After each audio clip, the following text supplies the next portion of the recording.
have over 300 days of sunshine. So why is there not more solar in Arizona?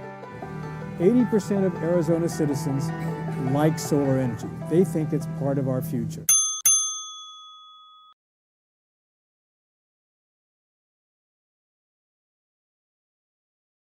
So why doesn't Arizona Public Service, Tucson Electric Power, the Rural Co-op, Salt River Project all decide, yes, I like that?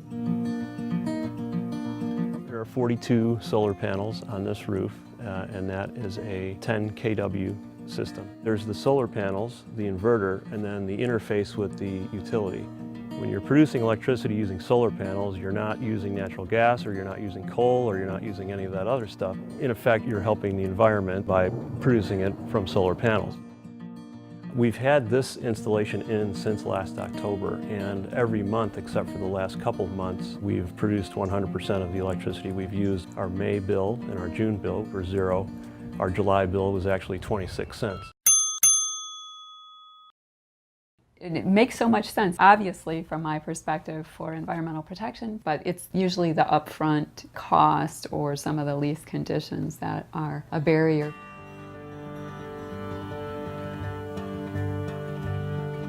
I don't know much about solar energy, but I want to say that the pluses, knowing that it's good for the environment, make it worth it. And if I had a lump sum of money, I might consider it.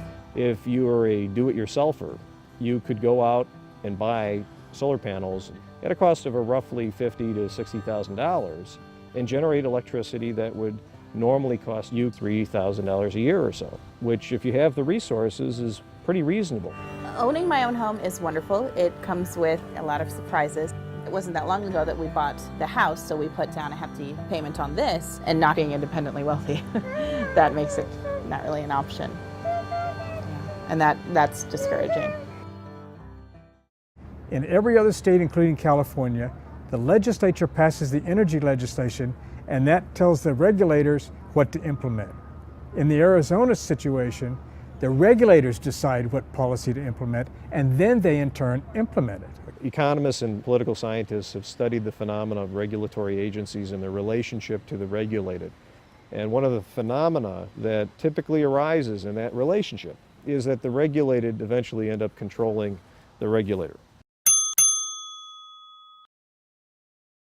Now solar is mature enough where the monopolies realize it's not this little pet project, it's actually on a level where it could seriously impact their bottom line. My current concern is energy policies in the state of Arizona, particularly with this little-known organization called the Arizona Corporation Commission. What we need to do now is to have a greater understanding of the importance of that commission, how it functions, and what we ought to look for in candidates that are running for those positions. It is a political election, okay? So you run as a Democrat or Republican. You don't run as a smart guy or a dumb guy, right? The Corporation Commission has shown great leadership on energy efficiency and renewables in the past. The problem is that we go along with strong support and then people start sending mixed messages. That's a huge problem with the current commission.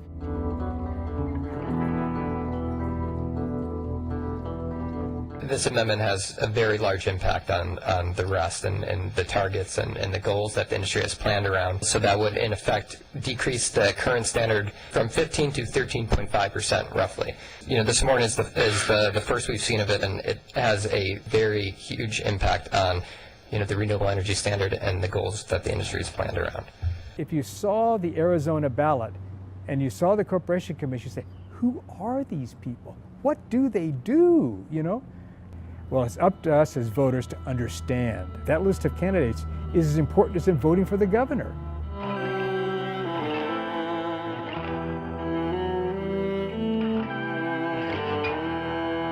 We shouldn't rely on just party affiliation to decide our energy future.